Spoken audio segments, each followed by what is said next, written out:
Welcome, everyone, to this briefing brought to you by the Israel Defense and Security Forum, IDSF. In Hebrew, name is Abitchonistim. IDSF is the leading Israeli organization advocating for strong national security to defend Israel. Thank you to all our viewers and our supporters for tuning into this briefing, whether you're watching live on Zoom or you are watching on YouTube. If you're watching on YouTube, consider subscribing and sharing all of our content so we can continue bringing the truth out of Israel. It's a great pleasure to be joined today by the head of IDSF Research, Or Yissachar. Or, thank you so much for joining. Thank you for having me, Moshe.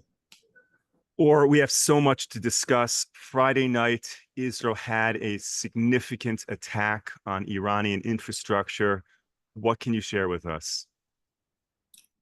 Right. So first of all, let me just say that these are precarious times, full of news. In the past 24 hours, Israel has been going through more than some countries are going through within 100 years. So this time spans are really hard to track, and that's what we're here for, to do some ordering up the news cycle, which is never ending. And indeed, between Friday and Saturday, Israel directly attacked Iran for the first time in history. Now, just for you to understand, the statement by the IDF spokesperson saying that the Air Force has conducted a series of precision strikes against military facilities in Iran it's something that I personally, as someone who's been researching Iran for over 10 years, this is something that I've been kind of looking forward to.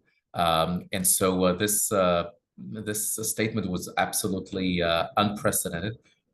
And so I do think that Israel has pledged eventually to strike back on Iran after what happened on October 1st. 181 ballistic missiles were launched from Iran, from military sites in Iran, to Israeli population centers and military sites. Now, according to reports, according to what we know, there has been very minor damage incurred, but still, this has been an attack by Iran against a sovereign country. Some missiles landed in Israeli urban centers. Others reportedly damaged some bases. But the main point here is that Israel pledged to retaliate directly against Iran. And that is something that Israel has never done before. And so it has become clear that it is going to happen sooner or later. We saw the leak of the Pentagon documents, allegedly, last week. And so reportedly, that could have stalled the offensive plans. We can't corroborate any of that, but what we do know is that Israel struck Iran for the first time after Iran directly attacked Israel for the first time. Remember, the very first time it happened by Iran on April 14, where Iran shot over 300 projectiles toward Israel, and it was ballistic missiles, cruise missiles, attack drones, over 60 tons of explosives. Now, just imagine 60 tons of explosives, go off in the heart of the Tel Aviv neighborhood or Jerusalem neighborhood. That would incur really unprecedented amount of casualties in Israel. And it, of course, was the largest missile attack in Israel's history, even more than the infamous Scud missiles by Saddam Hussein back in the 1990s in the Gulf War, much more than Hamas or Hezbollah ever fired. And so I do think that in the end, Iran has broken the ceasefire between Israel and Iran last year.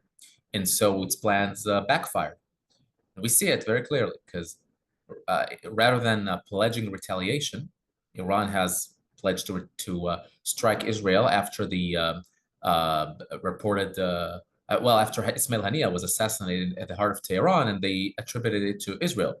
A very embarrassing situation for the Iranian Revolutionary Guard Corps to have top terrorists like Ismail Haniyeh being the guest of the RGC, being hosted at an RGC apartment compound. And then reportedly a bomb just rested there waiting for him for 4 months. And they are probably, as Condoleezza Rice said a few days ago, Iranians are probably looking at each other, suspecting who is the mole among us. And so this is absolutely incredible that whoever did it, if that was Israel, managed to do it. And so Iran saw how Hassan Nasrallah is eliminated, Ibrahim Akil from Hezbollah is eliminated.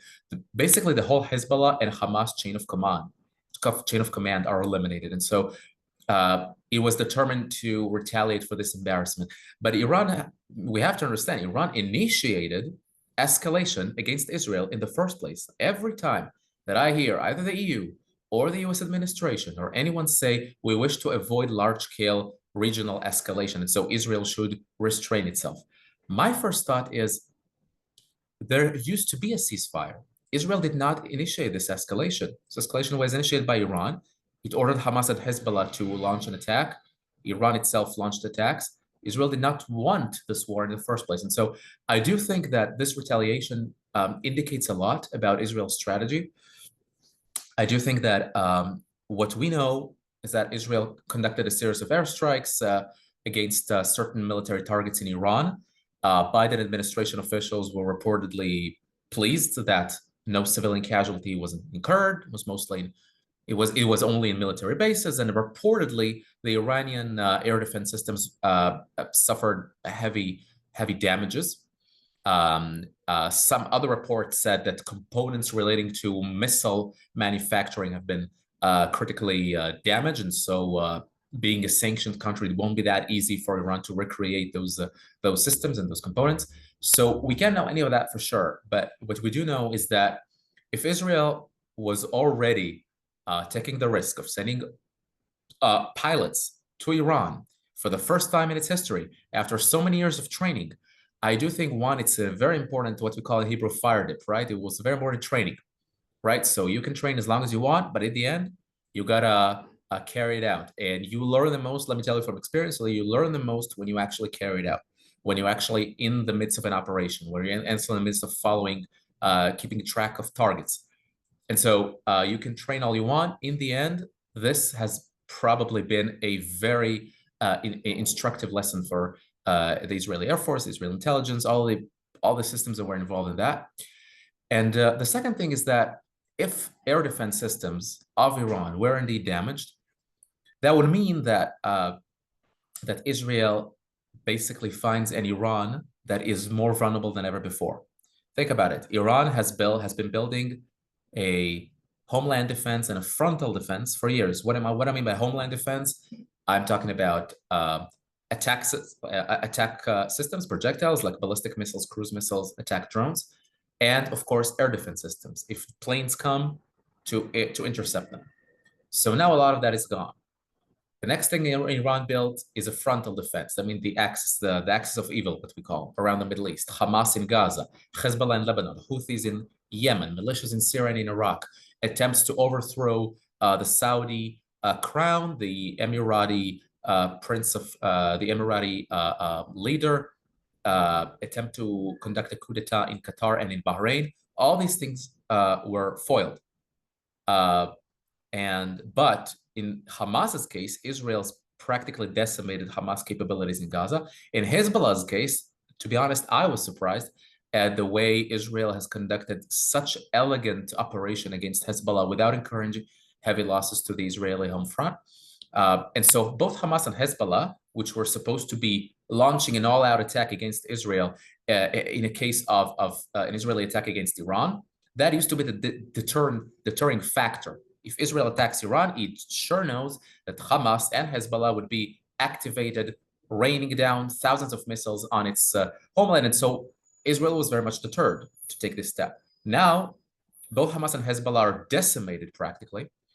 And not to mention, they lost much of their previous capabilities. And Iran's air defense systems reportedly suffered heavy damages. And so Iran feels incredibly vulnerable, more vulnerable than ever before. What stops Israel and the United States now from leading an airstrike on Iran's nuclear facilities? Practically nothing. And so I do think that with all the cynicism, the political considerations, there's a new election in 11 days. I'm sure the results will play into Israeli considerations here. But at the end of the day, we are facing a historic opportunity to finish off the Iranian nuclear program once and for all for over 15 years. Well, let's say since the 60s and then the 80s and then the late 90s and the early 2000s, but the Project Ahmad. But in its current form, where Iran enriches for 20%, 60% its uranium stockpiles, it is very much in advance, more advanced than ever before. It has become a nuclear threshold state. The IAEA says in its reports that Iran is 1 to 2 weeks away from acquiring enough material for the first bomb, if so it decides. And so I do think that we need to send Iran back 2 decades in its nuclear program. And the United States should be leading this effort now that Iran's proxies, Hamas and Hezbollah, are practically decimated, now that Iran's air defenses are reportedly very heavily damaged. We have a historic opportunity to finish off this nuclear program, and the United States should be the one who is leading it. And I do think that, one last thing, and then I'll get to your questions. I do think that at the end of the day, the US has tried containment. It has tried appeasement. It has tried to make Iran sign an agreement called the JCPOA, the Iran nuclear deal. It has tried to avoid escalation. And containment and avoiding escalation and all these things and trying to give Iran some, some treats and some, maybe some sanction relief. All these things basically did not deter the Ayatollahs. And this strategy of containment is good so long as it works. When it doesn't work, we have a problem. And I do think that we need to deprive Iran from its capabilities, and now it's a historic opportunity to do so. And I do think that, yes, we want to avoid an all-out war, but we are in the midst of an all-out war, and it's been going on this way for over a year. So rather than go with the old paradigms of let's appease, let's contain, let's avoid an escalation, let's maybe sign off a deal with Hezbollah to give them over, 1,000 square miles in the Mediterranean Sea, hoping they'll keep them quiet for some time. That hasn't worked. And Israel has already been gaining momentum and invading Gaza, invading Lebanon, just to stop these relentless attacks on its territory. So Iran really is the head of the snake. We're running around the Middle East trying to fight its proxies. The head of the snake is Iran. If Iran is so vulnerable now, it is a high time we target it directly. Let's see how the US election results play out. I'm sure they will factor in the calculations of Israeli decision makers. Let's see down the road. Happy to take your questions. Or thank you for sharing all of that. I want to ask you a few questions. I want to take some of the questions from many of the viewers who are sending in some really sharp questions. So let's start with a little bit of strategy. You know Iran, you have studied the Iranian military. So I want to look at strategy from Israel's perspective and the strategy from Iran's perspective. Let's start with Iran. We know that Iran likes fighting proxy wars. They built Hamas, Hezbollah to keep the fight away from their actual homeland. Now that the fight is coming to them, and not only the fight is coming to them, but they are actively being attacked and weakened, what does that do for the Iranian leadership mindset? Does that make them take a more aggressive posture? They have to fight back? Or because it's really just wreaking havoc with their entire method of fighting, does it make them more cautious to say, you know what, let's pause and we'll pick up the fight in another 25 years? What is all of this doing right now for the Iranian leadership's mindset? I do think that they're cautious. It's one thing to say, we are determined to retaliate and we will strike Israel, and with God's help, the Zionist regime will be wiped out. That they said after the Haniya assassination. And sure enough, they launched over 180 ballistic missiles at Israel, trying to conduct really incur mass losses in Israeli territory. What they're saying now, and I listened to the supreme leader of Iran say it in a summit, in a conference. He always speaks in public in front of an audience, and it's fascinating to read his sermons. It's all online, and it's quite fascinating. And he says we should neither underestimate nor overestimate Israel's actions, and we should make them understand the Iranian ingenuity and greatness, and they will rule the day. And everything in its time and place. Now, that doesn't sound to me like being very, very determined. It sounds to me like he's trying to get off the ledge, is trying to say to maybe have an honorable exit from this labyrinth. I do think that Iran will retaliate at some point. That's their strategy, the use of force, the attacks as a means to obtain their objectives. But I don't think that um, if I were a gambling man, I would say that Iran would be more cautious now, wait out for the U.S. election, see what's going on. And in general, like you said, Iran has it has grand strategy. We in the West, we think about the next election in 11 days. They think 1,000 years forward.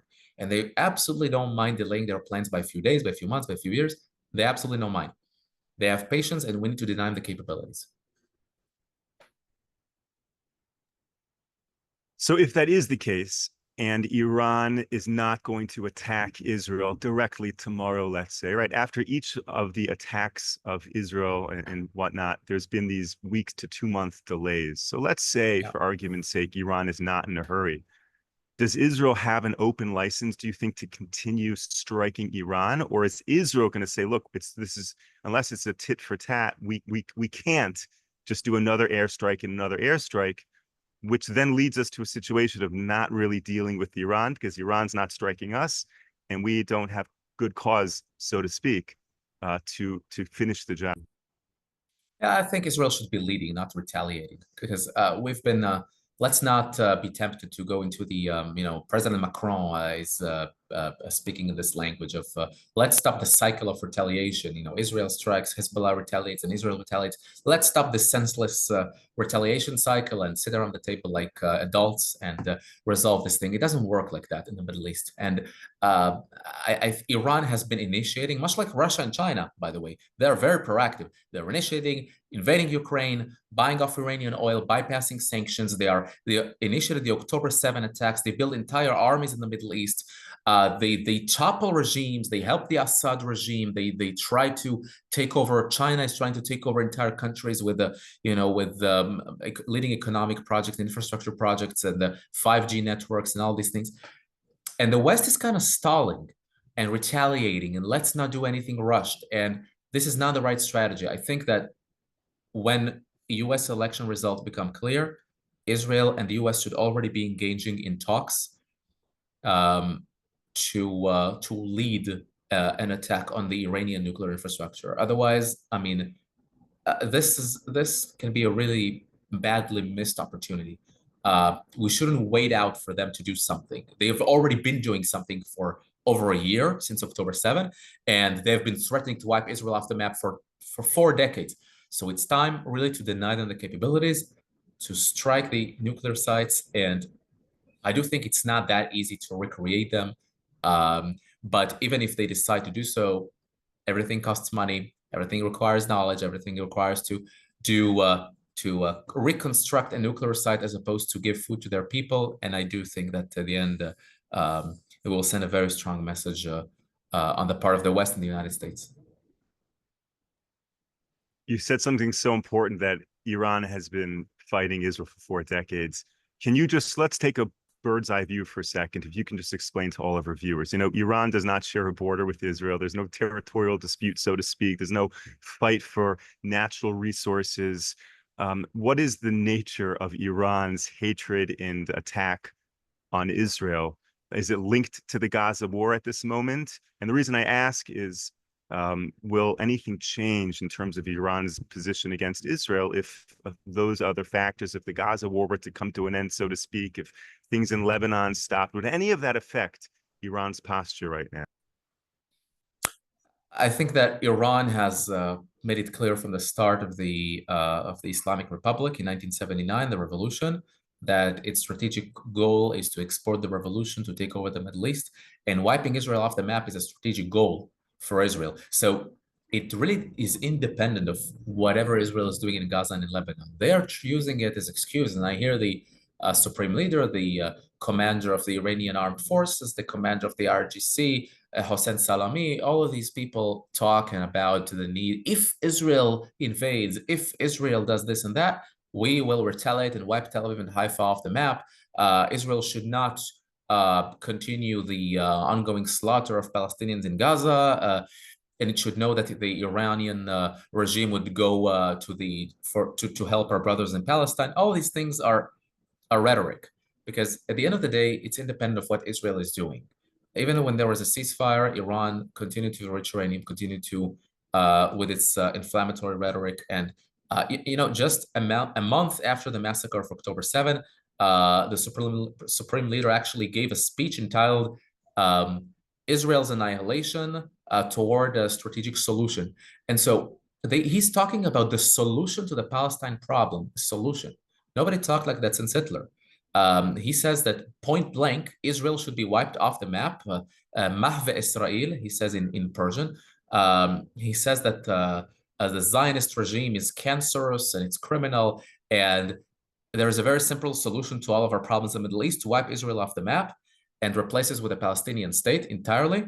And so when time comes, the axis of resistance will be rallied against Israel. They're readier than ever before. They're more armed than ever before. And we are determined to make it happen. Nobody talks like that in a normal country.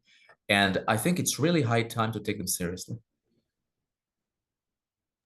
Thank you. Or some of our viewers are asking a really important question.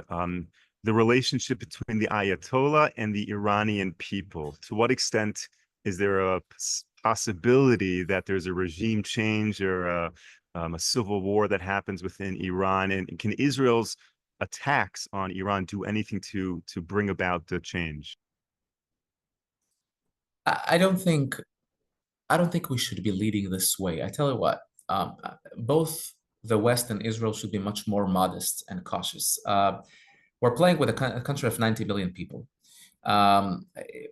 Around 50% of them are Persian ethnically. The other 50% are of various ethnicities. We got Arabs, Baluchi, Armenian, Azeri, Turkmeni, all these different identities.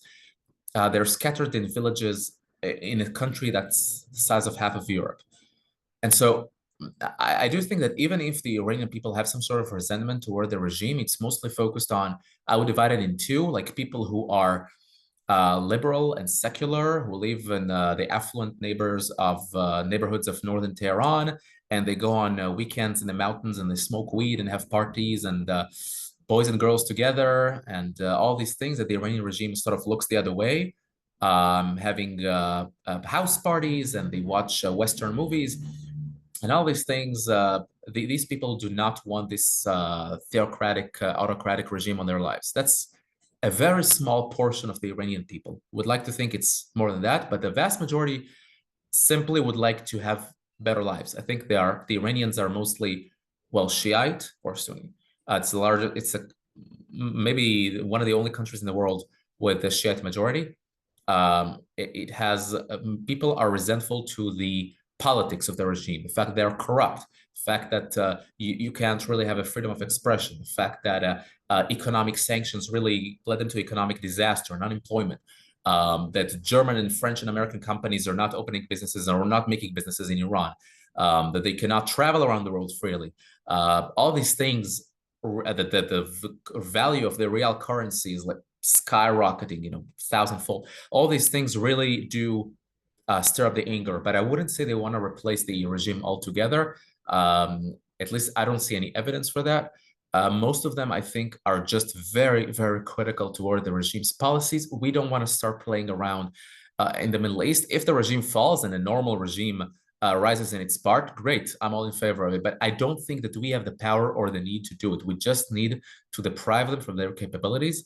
No nuclear weapons, no missiles, and no money for proxies. That's all I want.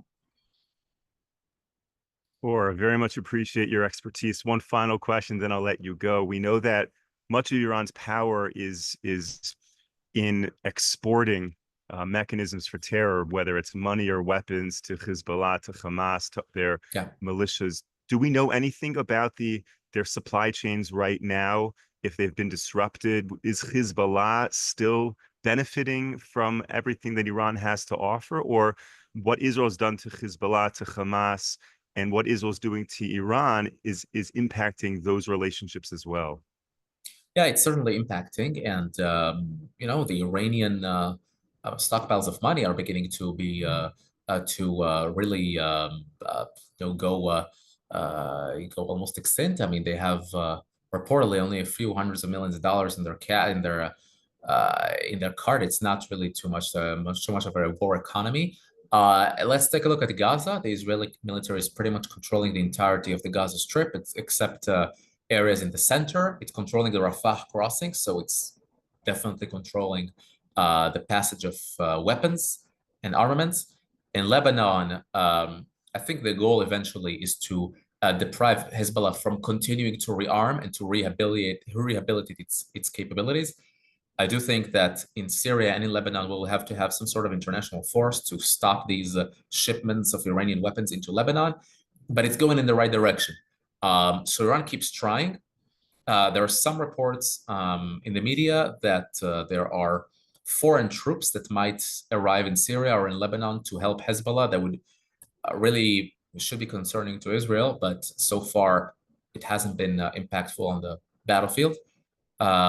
But Iran is determined to continue. As I said, it has a 1,000-year vision to take over the Middle East, and we shouldn't underestimate them. They're extremely motivated to carry out their plans. We kind of looked at the Hamas plans, the Hamas charter, and said, well, it's just ideology, it's just dreams.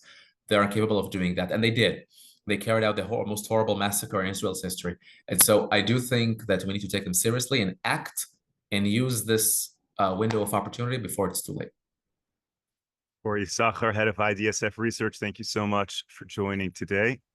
Always a great pleasure to speak with you. Thank you to all of our viewers and supporters for tuning into this briefing. We will be back with you tomorrow, 10 a.m. Eastern time, 4 p.m. in Israel. Until then, stay safe, stay strong.